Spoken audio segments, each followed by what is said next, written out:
Thank you all. The topic of today's conference has literally been torn from the headlines of the recent days. The media has been full of stories about additional torture memos, about the President's contemplation of restarting the military commissions, about Congress's opposition to relocating Guantanamo detainees in the United States, and most recently about the appointment of a special prosecutor to consider and to investigate CIA alleged acts of torture. These are among the issues that will be debated during the course of the conference today. This is the third conference on this general topic that we have hosted here at Case Western Reserve. In 2005, the school hosted a conference called Torture and the War on Terror, which produced the Cleveland Principles, a document signed by over 300 experts and circulated to Congress about the treatment of terrorist detainees.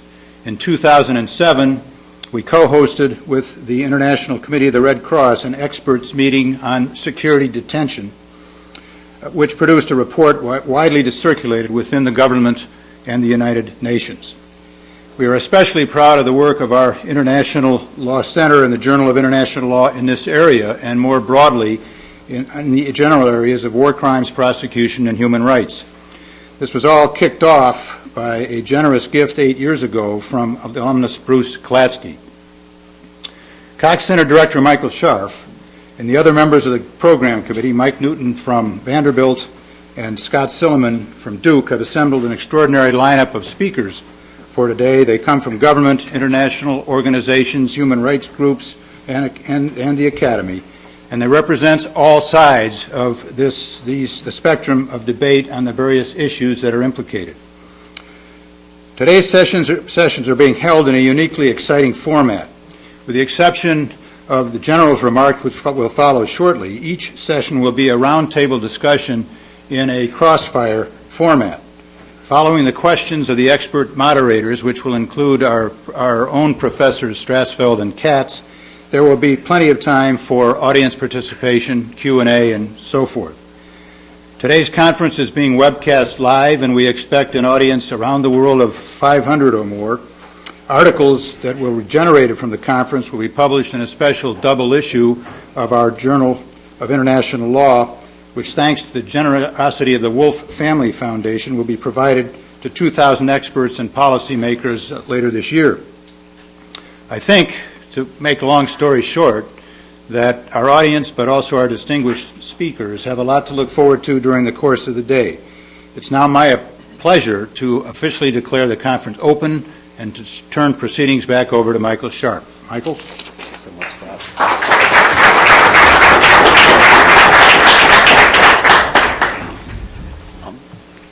There were numerous co-sponsoring organizations that came together to advertise this event and whose members are watching it around the world, and they're listed in the program. It would take me a while to list them all. I do want to thank again the Wolf Family Foundation, who gave us a very generous grant that allowed us to bring so many speakers in and to publish our proceedings. On Wednesday, we had a special tribute to one of our own professors who passed away very recently, who was one of our greatest lights, Henry King, a former Nuremberg prosecutor, who, if he were here today, would be playing a big role in this conference. And I thought it would be appropriate to read to you today one of his favorite quotes from the movie Judgment at Nuremberg, which I think captures the theme of this conference and the theme of what it means to be an American in the aftermath of 9/11 with the kinds of challenges that combating terrorism faces. This quote is from the movie. It was the final judgment by the judge being rendered in court. Those of you who've seen the movie will recognize it. It actually is drawn from the actual Nuremberg proceedings and those that Henry himself were involved in. So, Spencer Tracy, the judge, and I'm even going to do a Spencer Tracy imitation to kick things off. He starts out by saying, Herr Rolf further asserts that the defendant Janning was an extraordinary jurist who was acting in what he thought to be the best interests of his country. But this trial has shown that under the stress of a national crisis, ordinary men, even able and extraordinary men, can delude themselves into the commission of crimes and atrocities. How easily that can happen. There are those in our own country today, too, who speak of the protection of the country, of survival. The answer to that is survival as what? A country isn't a rock, and it isn't an extension of oneself. It's what it stands for. It's what it stands for when standing for something is the most difficult. And I think that really is the theme that we're going to be struggling with in our roundtable discussions.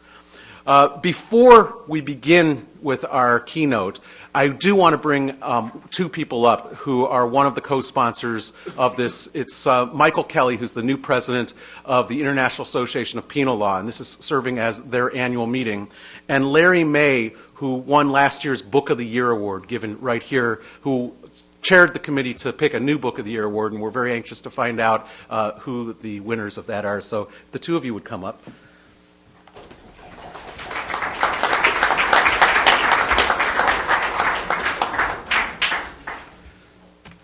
For those of you who aren't familiar with it, the International Association of Penal Law is a Paris-based organization that's been around since 1924. It's a group of international criminal law scholars, judges, attorneys. It's based in Paris. Its official name is l'Association Internationale du Droit Pénal. Everything sounds better in French, doesn't it?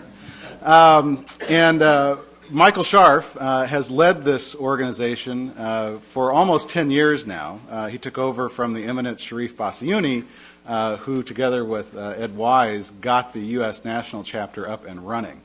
And so I want to take this opportunity to thank Michael, as the outgoing president, for the tremendous work that he did keeping this organization going and starting the blog that I put up on the screen here and really reinvigorating our chapter. Michael and I will be leading the American delegation to the 5-year Congress of the AIDP in Istanbul next week. And we're going to be spending a week debating and discussing the ins and outs of universal jurisdiction, and I think it will be a very interesting time. So thank you, Michael, for bringing this organization along. Incidentally, for those of you who are interested in joining, I have membership forms, and those are available also out on the main table. And for those of you who are interested in blogging on matters of international criminal law, even as a guest blogger, you don't have to be a member, come to our blog site. You see Mark Drumble just put something up there on the meltdown in Cambodia that's going on. And if you're interested in that, please contact me or Greg McNeil. Greg, can you wave your hand? Greg is a professor at Penn State Law School, and he's also the moderator for the blog. He freely issues passwords for you to come join us on our merry electronic universe. Really take them away, too. So if you're interested in that, please contact us. And now I will bring Larry May to the podium, and we will present our annual Book of the Year award. Larry?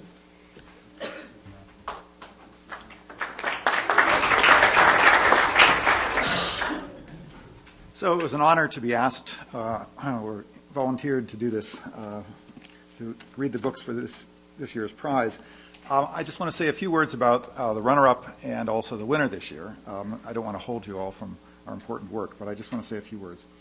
The runner-up book this year is Ellen Podger and Roger Clark's book, Understanding International Law, 2nd edition, published by LexisNexis through the auspices of Matthew Bender and Company. The book is an excellent introduction to all aspects of international law, and it also focuses on several often neglected topics, such as money laundering and computer crimes. Despite being an introductory text, an excellent one at that, I found the book engaging and quite informative. The book looks like this, in case you want to go out and get a copy for yourselves. And then what we've all been waiting for is this year's winner. The winner of the 2009 book prize is Michael Newton and Michael Scharf's book, Enemy of the State, The Trial and Execution of Saddam Hussein.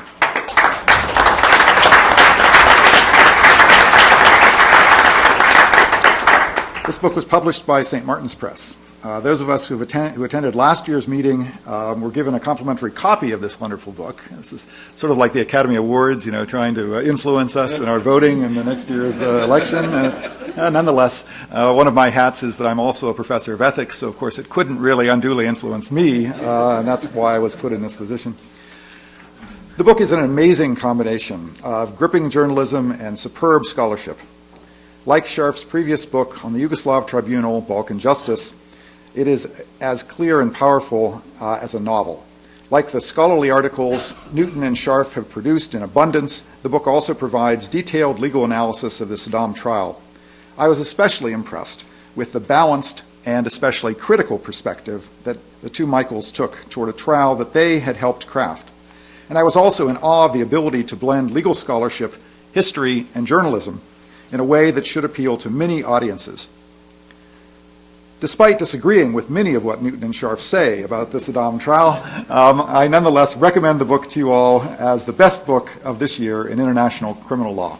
The book looks like this, in case you want to go out and get a copy if you haven't already been given one by the Michaels.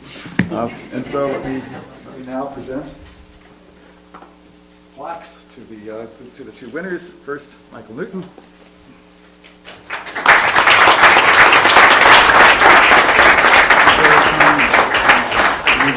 You need to stay here and let them take a picture. Oh. Okay, there we go.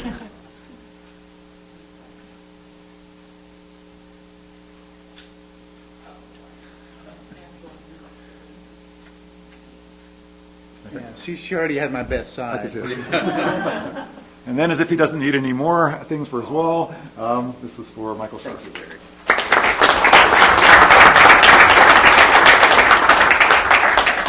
Thank you, guys. Thank you, Mike. Wow.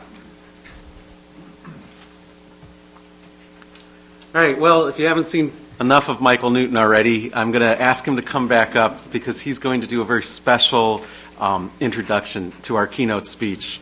And he was instrumental to getting the general here, as well as Sandy Hodgkinson. And we're so happy to have you here, General. Thank you. So, Mike, would you please introduce our keynote speaker? Wait, I need to forward this. Mike, oh, okay. Just a second. We're having AV problems. I am trying to get, there we go. Get this one on. And what I'd like to do, maybe if the AV guys can help me, I want to get rid of all the blog stuff and just have the big picture. Oh, there you are. Can you real quickly fix that? And then we'll get you started. Okay.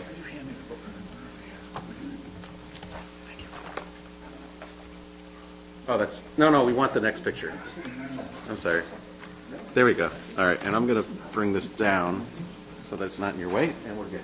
Okay, go ahead.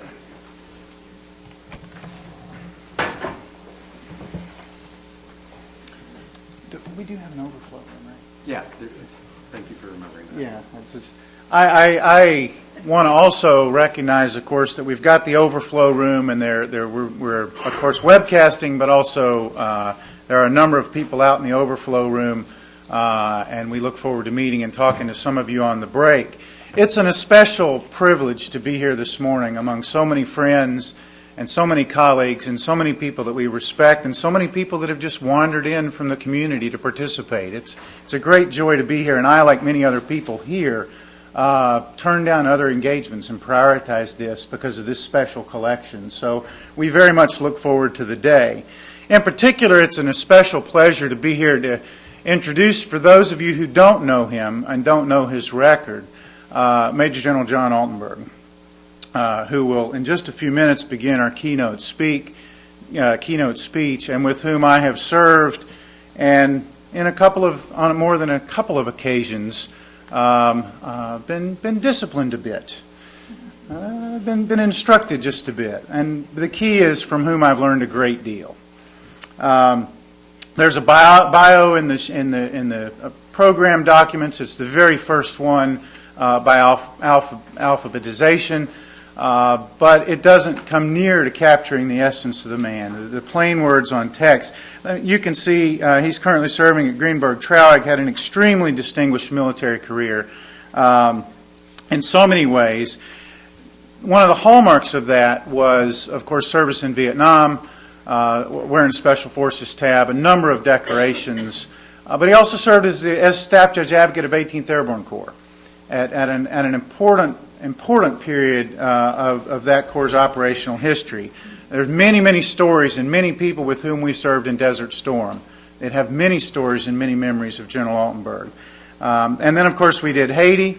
There's a story during the Haiti operation which you can ask his blushing bride, possibly apocryphal, but very illuminating. The story was told that during the Haiti operation, Mrs. Altenburg said to General Shelton, "I very much enjoyed seeing you on CNN." And of course, if you knew General Shelton, you can sort of relate to this with this booming North Carolina baritone. You know, he sort of puffs that chest and he says, "Yes, of course you enjoyed seeing me on CNN." And her answer was, "Yes, because every time I looked across your shoulder, I could see my husband, your lawyer, right behind you." And that's pretty indicative of the kind of man and the kind of soldier and the kind of scholar and the kind of lawyer that General Altenburg is. That's the character and the professionalism that he brought to the position as convening authority for the military commissions. And in fact, for a soldier like this to get the order from the Commander-in-Chief, do what you can do to conduct full and fair tribunals, that's a binding legal order. And a soldier of this character then implements that order to the best of his ability. John Altenburg's a soldier at heart. I was reminded recently in thinking about this, it's funny how things happen just almost by fortuity. I was asked to do this introduction, and then I just in random found something in my files that happened to coincide. And this is what I found. To me, this captures the essence of what General Altenburg is all about. It says, "The manager administers, but the leader innovates. The manager maintains, but the leader develops. The manager relies on systems. The leader relies on people. The manager counts on control. The leader counts on trust. The manager does things right. The leader does the right thing." Leaders, of course, are those people that we would follow into battle. Managers are the people we would follow into budget meetings. Ladies and gentlemen, I give you a leader of the First Order, a lawyer of the First Order, and perhaps more importantly, one of the finest human beings that you'll ever be privileged to meet and privileged to listen to, Major General John Altenburg.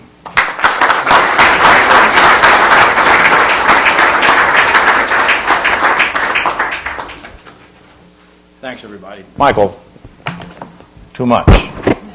Too much. But thank you. If my mother were alive, she'd be very proud. And I assure you, even with my wife in the audience, she would be the only one that would believe that. I want to thank Professor Scharf and Dean Rawlings and all the people at Case Western who have been so hospitable. It's been a great time already for my wife and I, and we look forward to the rest of the day and this evening. I'm reminded at times like this, when people are looking at the clock and they're wondering what's going to happen, of the fact that of our 5 children, the youngest of whom is almost 26 now, Molly, when she was a sophomore in high school, was studying Shakespeare. And of course, most of us know that in the sophomore year at most high schools in this country, we studied Julius Caesar. Molly went on to be an English major in college, and one of her real strong suits is her writing ability. She has a very crisp style. And her book report for Julius Caesar is somehow related to my presence here before you as a military man. Her book report on the Shakespearean play Julius Caesar consisted of 4 sentences. And those sentences were, Julius Caesar was a great general officer. He won many battles. He gave long speeches. They killed him. So I won't be giving you a long speech, because I don't want to get killed. And also because my most severe critic is sitting right here. The juxtaposition of this conference, 8 years exactly after the events of 9/11, after the attacks, as the dean correctly stated, is welcome. It's welcome because they didn't get it right in 2001, and especially in a couple of years thereafter. And I want to talk about that as a setting for what we hope to accomplish today. I know that all the participants today hope to maybe chart a way forward, by looking back first and then talking about the various issues, and hope that that in some small way this conference can help the people that are in charge, the people in the administration, make the decisions that they need to make. Among the things that have bothered me personally over the years of watching these debates and these discussions is the failure to agree to certain terms and the problem with confluence of issues. And so kind of a caveat that I state anytime that I talk about commissions generally is to be wary of mixing issues together. An issue is war. Are we at war? Okay, we can talk about that. An issue that flows from that is detention policy, who detainees are, how we describe them. And that's where we start to get slippery as we start to debate issues, because detention policy starts to slide into commissions. They're absolutely unrelated. They have nothing to do with each other. For example, when I was the appointing authority at Guantanamo, in charge of deciding which cases went to trial, which ones were capital and the like, and actually trying to affect some of the procedures, I had nothing to do with detention policy. The only cases I was responsible for, and at the time there were over 700 detainees down there in 2004, my sole responsibility were those that had come out of the White House as a determination, reason to believe there's enough charges here, and the prosecutor sending them forward and requesting that I refer cases to trial. So at the most, at one time, I was responsible for reviewing and considering and making determinations about approximately 25 people, not 750. And yet, I'd go to discussions with people, and they'd want to be talking about everybody else down there, which had nothing to do with commissions, potentially commissions, but not necessarily at that time. And then when you crank into detention policy and whether we should detain and how detain, you crank in interrogation policy. And that complicates it even more. Now, each of these topics is important. Each of these topics needs to be discussed, debated thoroughly. But when we mix them together, we start to confuse principles. It's my view that the previous administration made three significant mistakes. They made lots of mistakes, but most of the mistakes flowed from those three basic mistakes.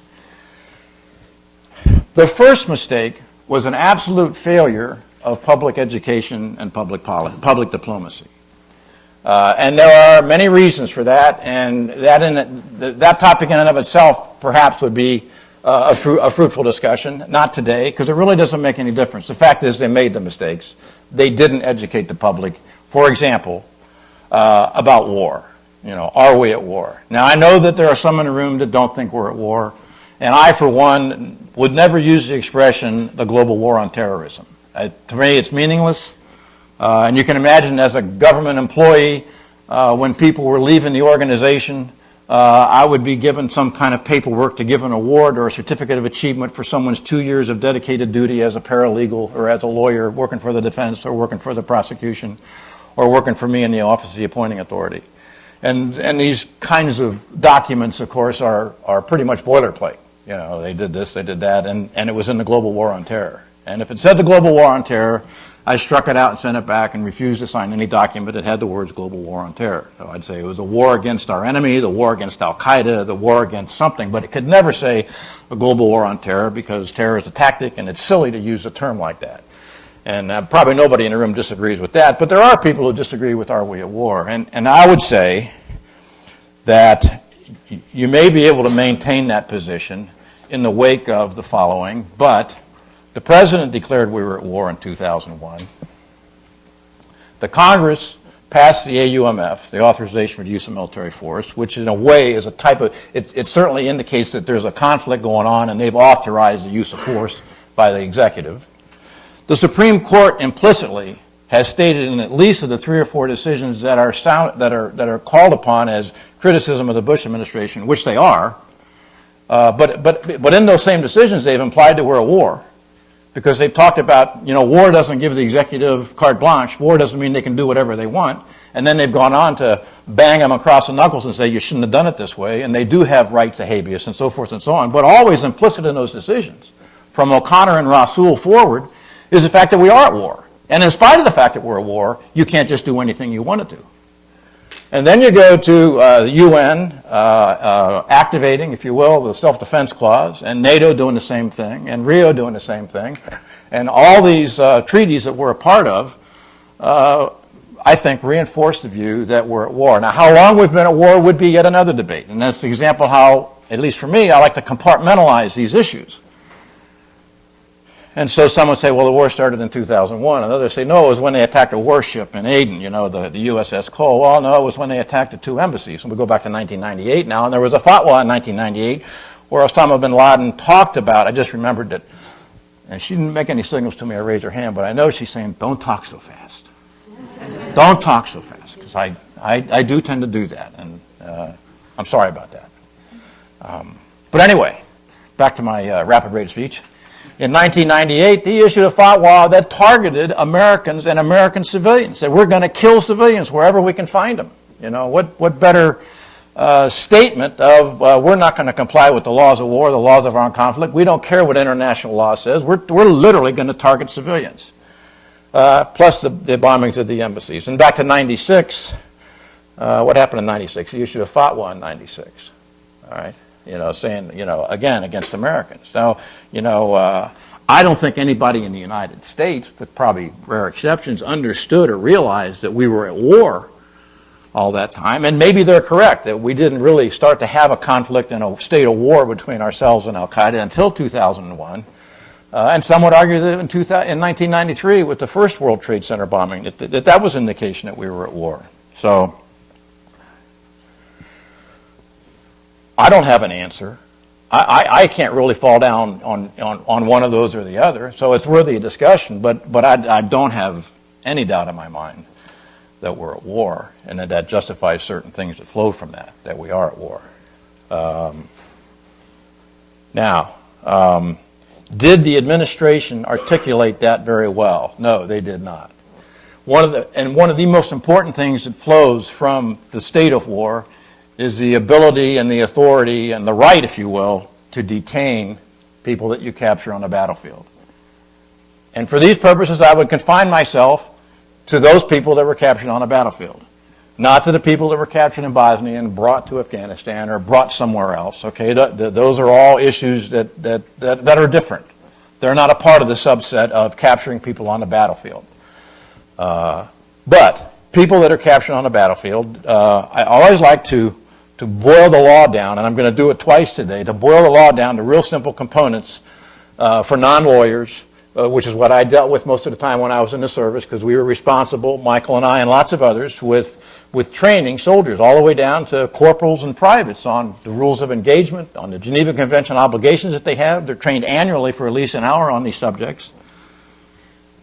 They don't like it much because most people get up there and they're not very experienced, and they just read some claptrap from a book or some prepared document for this is what you got to know about the law of war. But innovative people like Professor Newton and others really try to make it live for soldiers and make them understand and come to grips with the training that they're undergoing for their responsibilities under the law of war. One of the ways they do that is to say, look, it's a contract. All this started developing really in the 19th century with the first Geneva Convention in mid-century. And what it is a contract where instead of, as was the course for hundreds of years in war, making war even more ugly than it is today, you just execute people on the battlefield. You don't have to worry about taking care of them or treating them medically or helping them survive their wounds. You just go around and execute them on the battlefield. And international law, had been moving in the direction for a while, but the mid-19th century is really what brought it to a head, and they got together in Geneva and came up with the convention, the first convention. And it boils down to this contract. Do not execute them. Take care of them. Treat them with respect. This will cause them to be willing to surrender, because if you think they're going to execute you anyway, you might as well fight to the death. So there are more casualties on both sides, and this is essentially what underwrites the convention against for the care of the sick and wounded. All right? And so on the one hand, go ahead and surrender, and you won't be executed. And on the other hand, capture them, and you can keep them until the war is over. You do not have to give them back.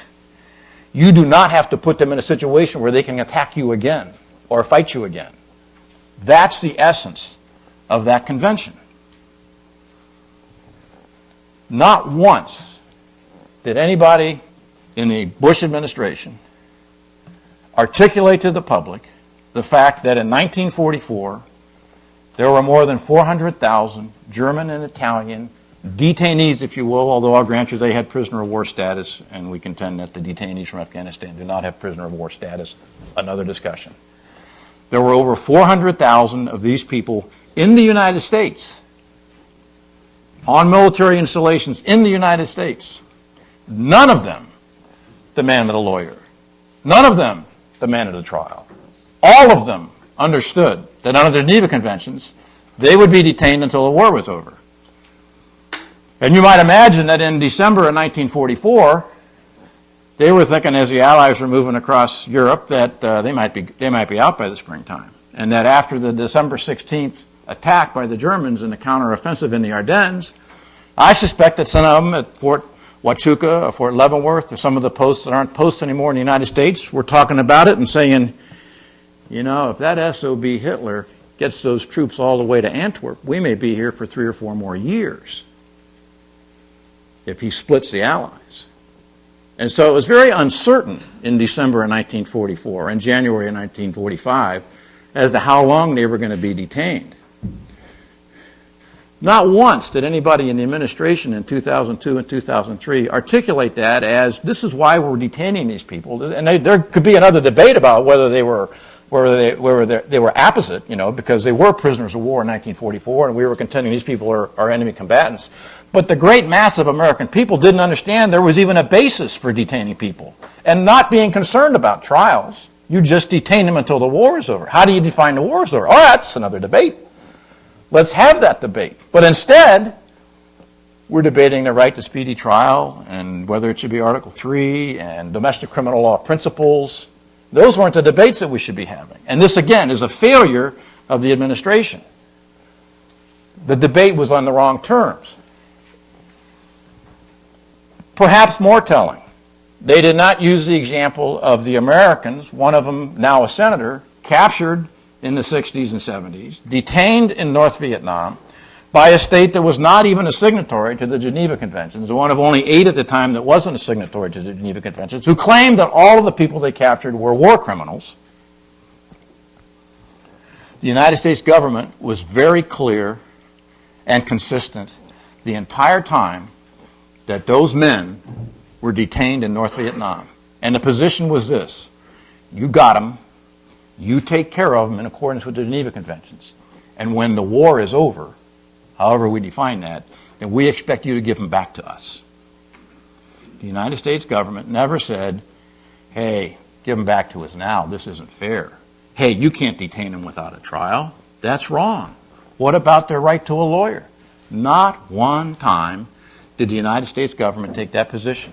And yet we never heard anybody in 2002 and 2003 try to educate the public as to, in the wake of all this criticism about detention and not trials and how can you hold people this long as though they were common criminals from, you know, downtown Cleveland or Toledo or Cincinnati or Dayton. No.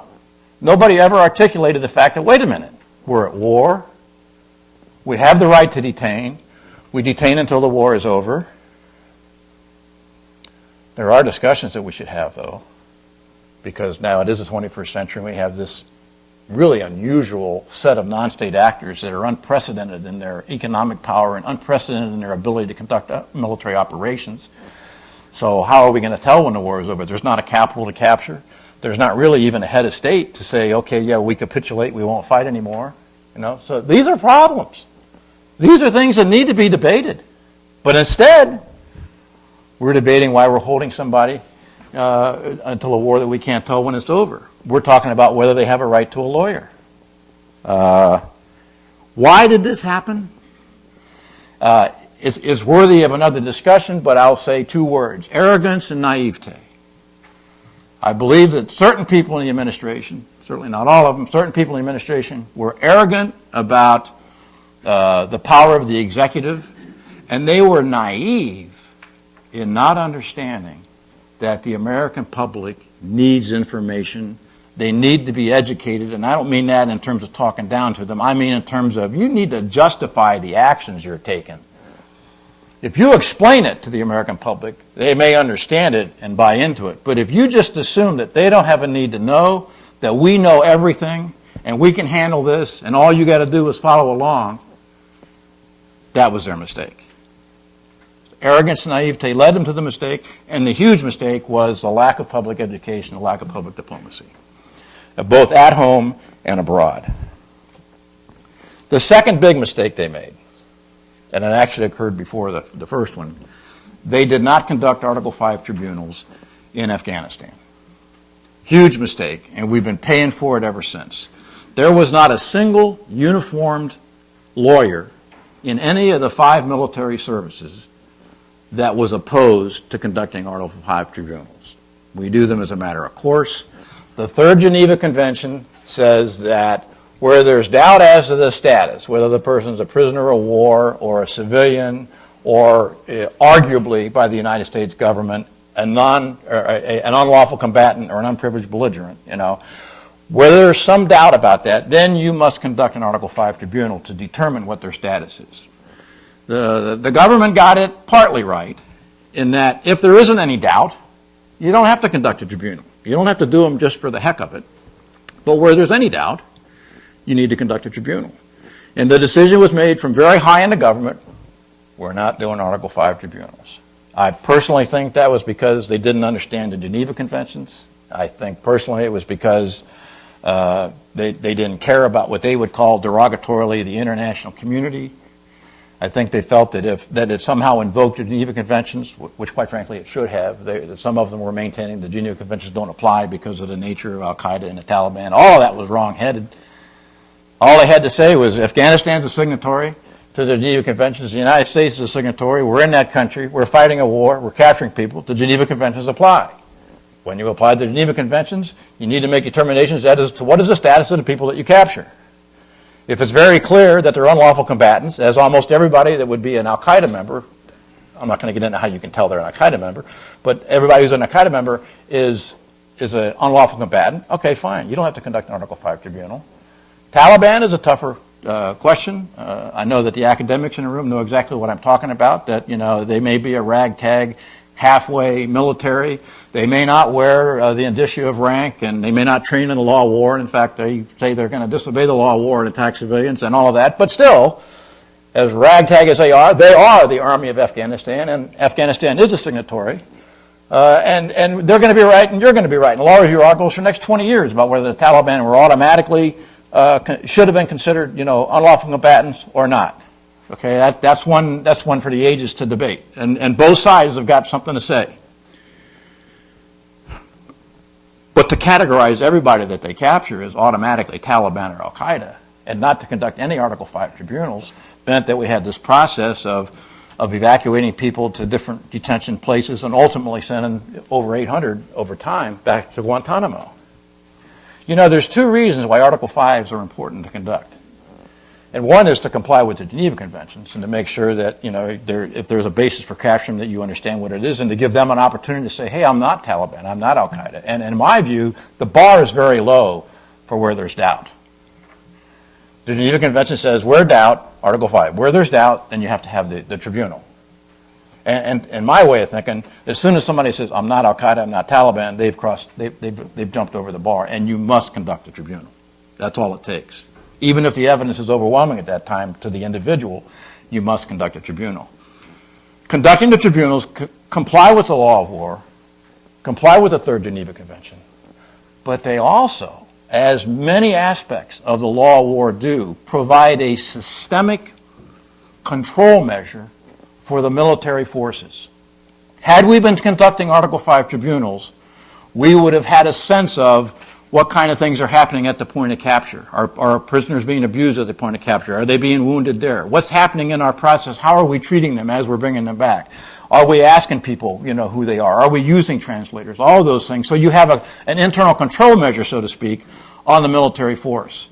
In much the same way that to comply with the Hague Convention that talks about ammunition and weapon systems that are illegal, the United States Army will not allow anybody to take their personal weapon to a combat zone.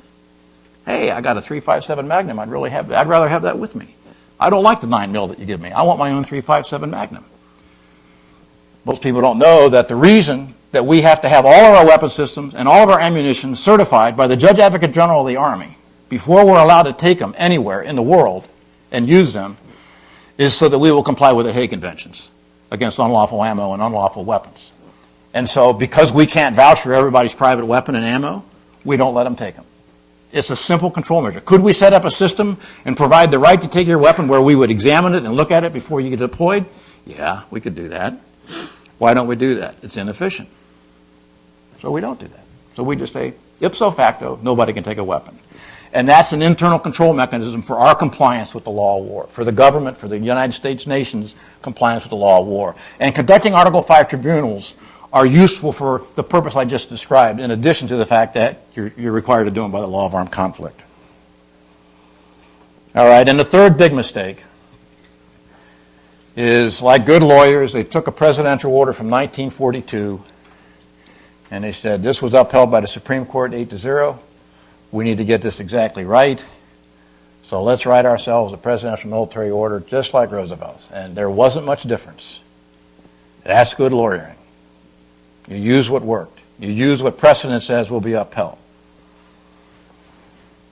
Of course, Roosevelt's order was based on the 1920 Articles of War, which were superseded by the 1948 Articles of War, which were superseded by the 1950 Uniform Code of Military Justice, which were amended dramatically in 1968 and a little less dramatically but significantly in 1983. And it ignored 60 years of military jurisprudential development and case law and practice. Now, other than that, it was a great idea to copy the Presidential Military Order in 1942. And it raises the question also, when we're trying to compartmentalize these issues and make sure that if we're talking detention policy, let's just talk detention policy and what flows from war and are we at war and how does it end? Okay. And if we're talking interrogation policy, that's completely different. That's a separate category. And so with regard to commissions, the first question that I always want to ask is, why? Why in November of 2001 are we bothering with a presidential order to set up commissions? Other than the Kirin Nazi saboteurs, the Kirin case of 1942, where President Roosevelt ordered a military commission for 8 alleged Nazi saboteurs. Other than that case, there were no other commissions during World War II. Commissions began after the wars were over in May and August. And then there were thousands, 15,000 military commissions after World War II up to 1948. No intelligence issues to speak of. No concern for releasing, intelligence practices and so forth. The war is over, probably a little bit, but not as much as if the war is going on. So why in November are we rushing to do commissions? Why aren't we just kind of kick back? Let's analyze this. Let's look at how would we do commissions in the 21st century. We thought about doing them in Korea. We didn't. We thought about doing them in Vietnam. We didn't. There's 7 articles in the Uniform Code of Military Justice that talk about commissions. But we haven't used them all that time. So let's figure out, we're jumping over 3 statutory changes and 60 years of case law. We ought to figure out what commissions ought to look like in the 21st century. But no, we're going to make them look like they did in 1942. Huge mistake. Huge mistake. And that in large part is why we're here today. So with that, a couple minutes late, but I got started a couple minutes late. I'm told that I should open this to questions. So I will. Yes, sir. General Altenburg, we met 4.5 years ago down at Duke at Scott Silverman's. I asked you. Hi, my name's Ben Davis, University of Toledo. We met 4.5 years ago down at Duke at Scott Silverman's thing when I asked you the question about what about Plot E? And you remember at the time you said there's no excuse about Plot E. So here we are 4.5 years later. Isn't it pretty obvious to you the reason that they wanted to go to the military commissions is so they could use basically intelligence gathered against people by means that were obviously completely illegal for under the Uniform Code of Military Justice? Okay. First of all, I remember you asking that question, and it was especially salient at Duke because, a Romance languages professor down there had just written a book about Plot E. Plot E is a little-known American cemetery in France, adjacent to another cemetery that's open to the public, in which the remains of 95 American soldiers are buried in Plot E. It's locked, and you have to have special permission to go into this special cemetery. Those 95 soldiers were all executed pursuant to court-martial sentence during World War II, either in the European or what we call the Mediterranean theater of operations. There were some 35 that were executed and are buried in the Pacific. And it's separate because the theory of the Battle Monuments Commission is that these dishonored soldiers should not be buried among the honored dead who died in battle. And the book reveals that obviously in the mid-40s, in our nation and in our military, racism played a role in which soldiers went to which trials and which soldiers suffered capital punishments. While I think allowed for the fact then, when you asked that question, Mr. Davis, that there were many reasons why they wanted to go to military commissions.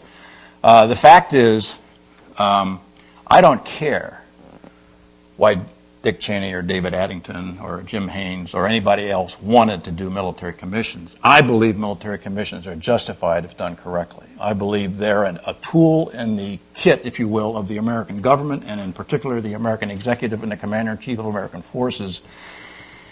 And you're entitled to use military commissions because, especially now, they exceed all international law standards.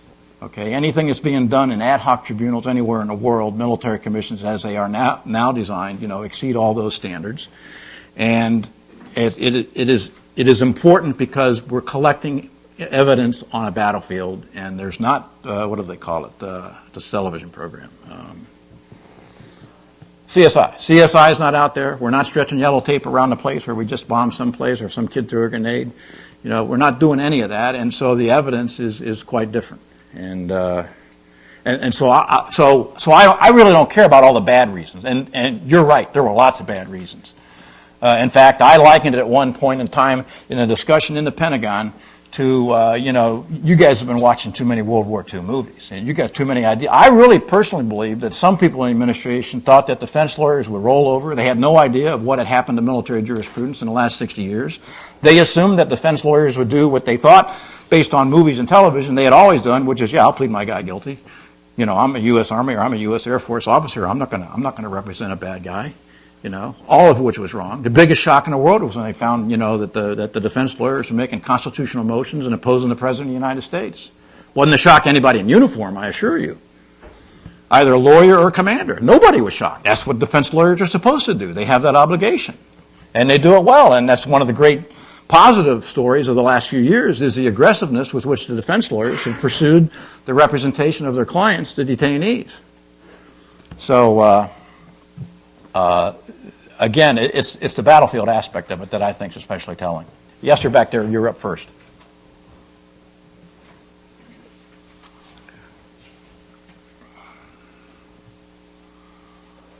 Thank you for this talk. And on the note you just mentioned, I think Philippe Sand's book makes it very clear that the lawyers of the Judge Advocate General's Corps are really heroes in the struggle of trying to do things correctly. You've carefully limited your... My name is Ken Ledford. I'm a professor of history and law here, and my historical focus is Germany in the 19th and 20th centuries, and particularly legal professions and the rule of law. You've carefully limited the category that you're talking about, category of prisoners, to those captured on the battlefield. And you indicated that your jurisdiction dealt with 25 out of the 700 total detainees, those who had been reported out for military commissions. What role in all of this mistake-making do you think was played by the advanced knowledge that Guantanamo would hold people who got there in different ways? Some from renditions, some from places other than the battlefield in Afghanistan, which, albeit unconventional, looked like a war. that there are different categories of people, and the category you've based your analysis on today is that which most looks like Geneva-type people. Well, I start by saying something that I'm always quite willing to say, and that is that I don't know, but I'm willing to talk about it. Okay, I don't know the answer to your question, is what I mean. None of us really. But I don't engage in speculation as much as it appears to me that there wasn't a lot of foresight. I think we give the administration too much credit when we think they did this nefariously and they had this all in mind as to how they were going to make all this happen. I personally think that what drove a lot of decision making was their focus on unitary executive. Okay, we can do this, we want to do this, and we want to use this as a vehicle. And I think they were prepared to do that in all kinds of ways before 9/11, and this teed it up for them to use war, quite frankly, for that type of thing. And we've seen it was counterproductive as can be. And in line with what I said about I don't give anybody credit for planning to sort this out the way you've described. I think, they captured a lot of people on the battlefield, and what are we going to do with them? And they're trying to come to grips with how we're going to handle this. And so Guantanamo we've used for years and years and years for refugee operations. It's not like Guantanamo was sitting there as a Sleepy Hollow. In some ways it is. That we've never put people there. We put people from Cuba, the boat people. We put people from Haiti there. We've had thousands and thousands of people in various operations in the 90s where we were using Guantanamo for those purposes. Humanitarian purposes, quite frankly. And there probably were other places that were discussed. They might have discussed Diego Garcia. They might have discussed lots of different places. Afghanistan is so primitive, that it was impractical, I think, to try to do something there in the short term. And so they brought him back to the infamous Camp X-ray because they just wanted to get him off. Now, were some people thinking they'll be beyond the reach of the courts? Sure. That undoubtedly played into it. In fact, I remember a conversation in 2004 where somebody was arguing against me for what I wanted to do with commissions, and someone said, this was really important to the president. He really thought this was the way this should be, and it had to do with a procedure in the presidential military order, the rather silly one of the commission members can overrule the judge. Everybody remembers that. And this was really important to the president. I remember that he really thought this was important. And this senior executive in the Department of Defense looked at the fellow that said that and fixed him, and he said, you mean to tell me that a decision the president made in 2001 should not be revisited by us regardless of what facts have changed in the intervening 3 years? And it was, a rhetorical question that was, the guy didn't know what to say. He started blubbering, It's the same person that when I was talking about watching too many World War II movies, many people in government are younger than I am, and I told him that he was reminding me of a Mickey Rooney, Judy Garland movie, It was like, hey, in terms of putting commissions together, it's like, hey, I know what we can do. Let's put on a play in Farmer Brown's barn, and we'll be good, and then we'll go to New York, and somebody will notice us, and in some ways, I very cynically thought that's what they were thinking about commissions. I see some knowing smiles in the room of people who were there at the inception in late 2001 who realized it really was that way. They didn't have a clue. The not-so-apocryphal story of a reserve judge advocate, somebody who wasn't a judge advocate, calling a reserve judge advocate law professor in early November, and it was published on 13 November? In early November, saying, I'm working on this project here in the White House, and I'm told there's a book called The Manual for Courts Martial. Is that right? Could you get me a copy of it? So, yes, sir. Time for one last question. Okay.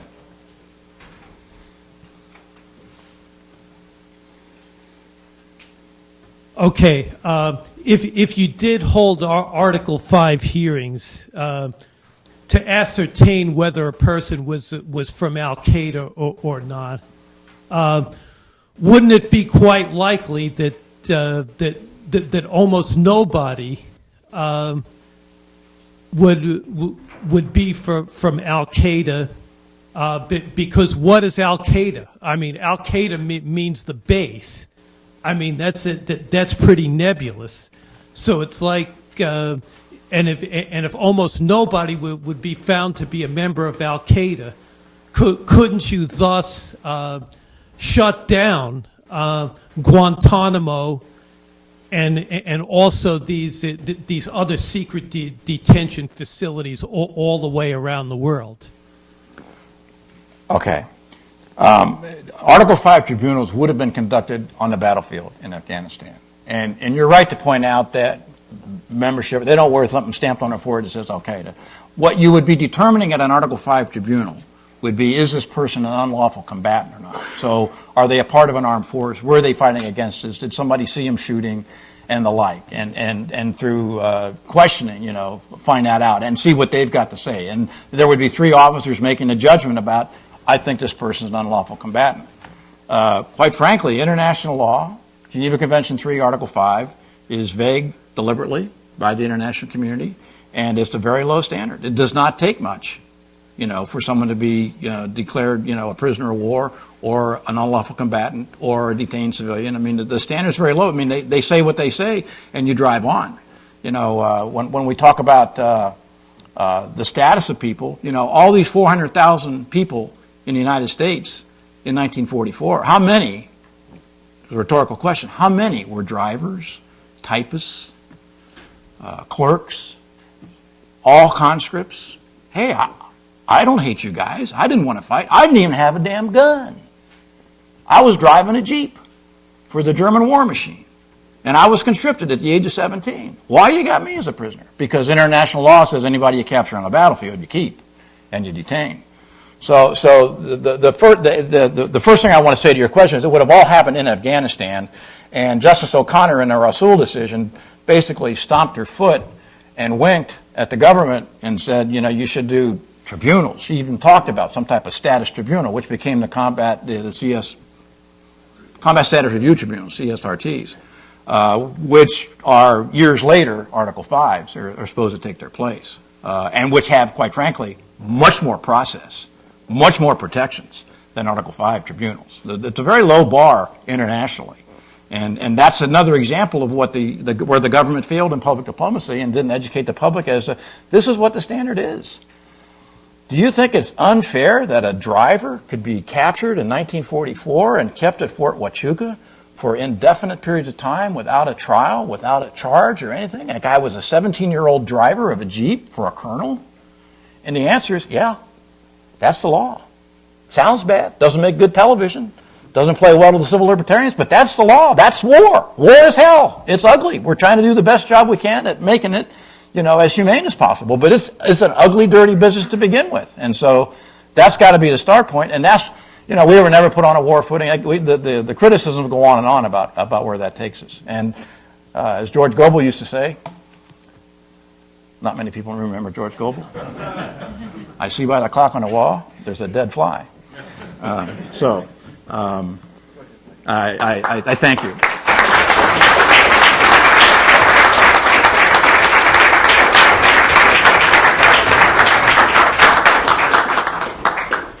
Well, almost General Altenburg's last words, the criticisms go on and on and on, and in fact that's prophetic, because we will continue to critique and to criticize and to debate and to analyze. After a break, we'll resume immediately at 9:45, so enjoy the break. Thank you.